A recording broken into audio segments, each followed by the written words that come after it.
je vous le déclare, si votre justice ne dépasse pas celle des scribes et des pharisiens, vous n'entrerez pas dans le royaume des cieux. Vous avez appris qu'il a été dit aux anciens, tu ne commettras pas de meurtre. Et si quelqu'un commet un meurtre, il en répondra au tribunal. Eh bien, moi, je vous dis, tout homme qui se met en colère contre son frère en répondra au tribunal. Si quelqu'un insulte son frère, il en répondra au grand conseil. Si quelqu'un maudit son frère, il sera passible de la chaîne de feu. Donc, lorsque tu vas présenter ton offrande sur l'autel, si là, tu te souviens que ton frère a quelque chose contre toi, laisse ton offrande là, devant l'autel, va d'abord te réconcilier avec ton frère, et ensuite, viens présenter ton offrande. Accorde-toi vite avec ton adversaire, pendant que tu es en chemin avec lui, pour éviter que ton adversaire ne te livre au juge, le juge au garde, et qu'on ne te jette en prison. Amen, je te le dis, tu n'en sortiras pas avant d'avoir payé jusqu'au dernier sou. Acclamons la parole de Dieu. Louange à toi, Seigneur Jésus.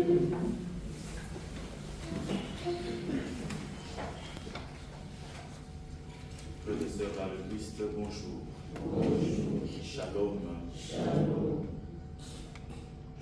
À travers la parole de Dieu que nous venons d'écouter tantôt, je me suis personnellement posé la question, et j'estime bien sûr qu'elle a lieu d'être posée, peut-être par tout le monde, celle de savoir, est-ce que Dieu n'en fait-il pas trop? Dieu ne nous demande-t-il pas beaucoup? Il ne nous exige-t-il pas trop à travers la parole que nous avions écoutée? Qu'un méchant, qu'un pécheur puisse se détourner de sa conduite mauvaise et qu'il reçoive du Seigneur le pardon, c'est compréhensible. C'est tout ce que nous poursuivons. Parce que si vous regardez nos fautes, comme le psaume nous a dit, personne ne va tenir. Mais qu'à cause d'un faux pas, toute une vie juste, toute une vie consacrée à faire le bien, puisse être perdue, est-ce que Dieu ne nous exige-t-il pas un peu plus? Qu'à cause juste d'une petite erreur ou d'une petite faute ou d'un petit égarement, que toute une vie, quelqu'un qui a fait le bien, puisse aller vraiment à la ruine de sa vie, puisse vraiment perdre sa vie.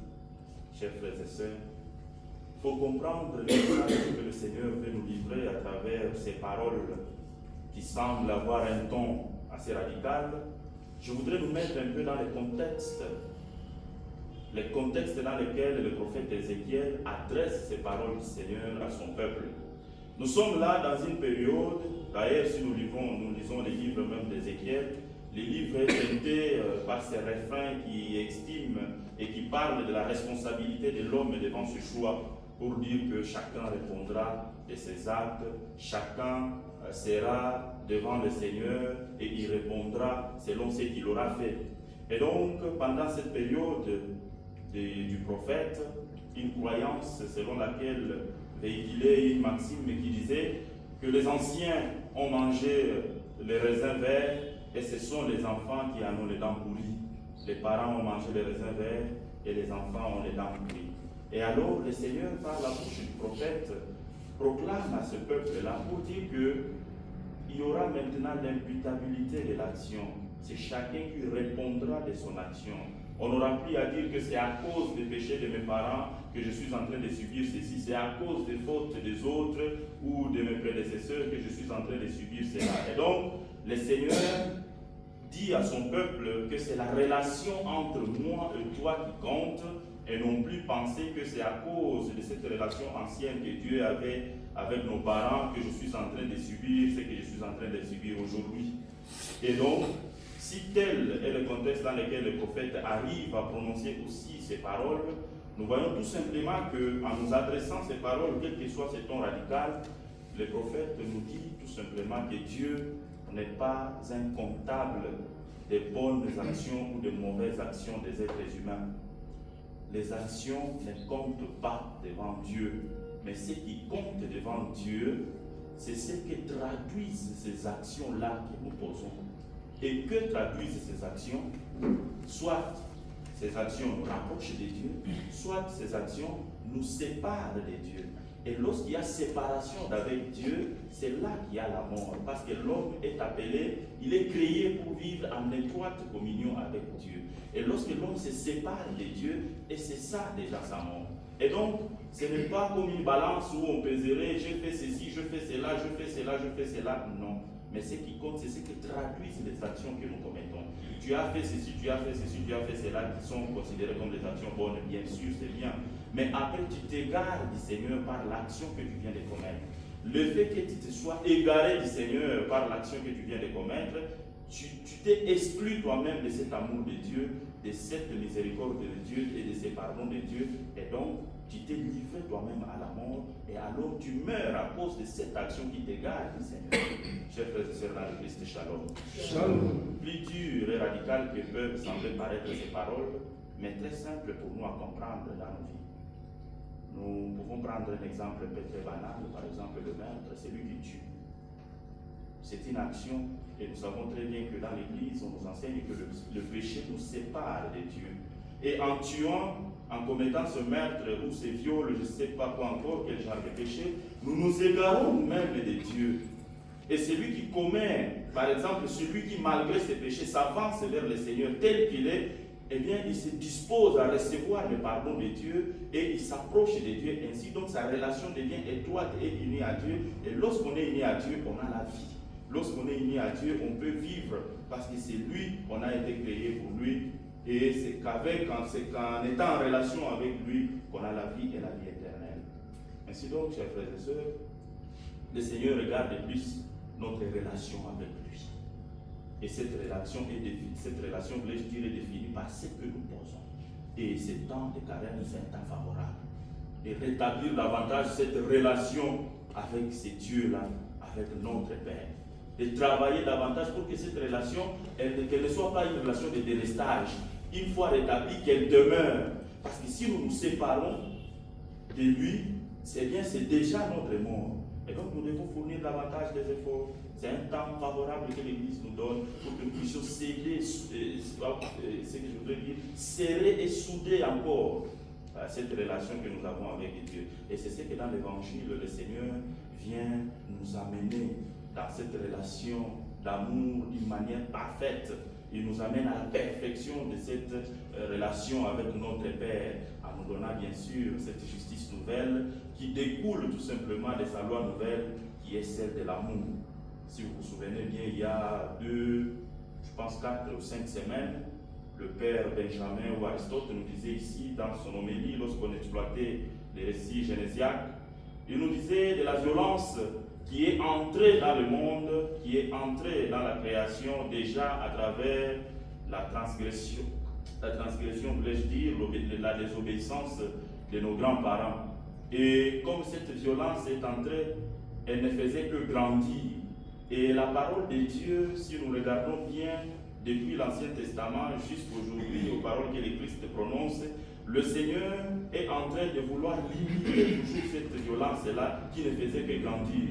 Nous pouvons même entendre déjà avec les livres de la Genèse, où Lamech, après le meurtre de Caïn, qui a tué son frère Abel, nous verrons une autre violence de Lamech qui va se vanter d'avoir tué un homme pour une blessure et un enfant pour une meurtrissure. Une meurtrissure. Tuer un enfant. Quelle violence! Et cela va évoluer dans les Saintes Écritures pour limiter cette violence. Quelqu'un qui t'arrache une dent, au lieu que tu puisses lui arracher toute la mâchoire, le Seigneur, par Moïse, nous avions vu une loi qui était comme équilibrée pour dire œil pour œil, dent pour dent. Au moins une dent pour une dent, au lieu d'une dent pour toute une mâchoire. Et aujourd'hui, le Seigneur limite complètement cette violence, éradique complètement cette violence avec cette nouvelle loi, cette nouvelle justice qui se base sur l'amour. Et c'est pour cela que nous avions entendu, si votre justice ne dépasse pas la justice des pharisiens, et alors vous n'entrerez pas dans les royaumes des cieux. Vous avez appris qu'il a été dit aux anciens, tu ne commettras pas de meurtre. La nouvelle loi d'amour que le Seigneur nous donne est limite, tu ne peux même pas arriver à la colère. Déjà à la colère, il faut t'arrêter. La violence est complètement éradiquée. Quand on vit dans l'amour de l'autre, la nouvelle justice ne te pousse même pas à arriver à la colère. Juste au niveau de la colère, tu dois déjà répondre pour cela et donc tu dois déjà réparer. Tu ne peux pas arriver à porter plainte contre ton frère dans un tribunal. Cette loi d'amour, cette justice d'amour qui est ancrée dans la loi d'amour, ça te pousse déjà d'aller voir ton frère et de parler avec lui. Qu'est-ce qui ne va pas, qu'est-ce qu'il y a, qu'est-ce qu'il faut, et vous résolvez ces problèmes entre vous. Voilà cette justice d'amour. Voilà cette nouvelle loi que le Seigneur vient nous amener, qui nous rétablit maintenant dans cette relation parfaite avec notre Dieu. Et si nous entrons dans cette relation parfaite avec notre Dieu, et voilà que nous aurons la vie et cette vie éternelle. Chers frères et sœurs, c'est là que nous le vivons dans nos familles. Parfois, nous sommes de ceux-là qui ignorons encore cette nouvelle loi d'amour de Dieu lorsque nous traitons nos frères, nous traitons nos sœurs avec des lunettes un peu rigoristes, un peu casuistiques à cause d'une certaine loi. Et nous oublions que c'est pour le bonheur de l'homme et cela doit nous amener plus à entrer en communion avec Dieu. Je peux finir par vous donner tout simplement un exemple très banal, mais qui m'avait beaucoup frappé ici à Colombie, dans une église dont je ne peux pas citer le nom, église catholique bien sûr, où nous savons très bien que pendant la prédication dans notre église, souvent il est interdit d'entrer. Mais ce jour-là, il pleuvait.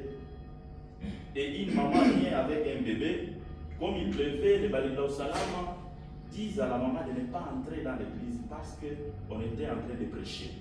Ou bien que là où la maman va rester dehors, il y a la pluie qui frappait de tous côtés. Et cette pluie pouvait mouiller l'enfant et imaginez-vous les conséquences. À quoi mène cette justice? À quoi mène cette observance de cette loi? L'amour nous porte à comprendre le bien de l'homme qui doit être au centre. Et en aimant l'homme, on aime Dieu, ainsi on entre dans cette relation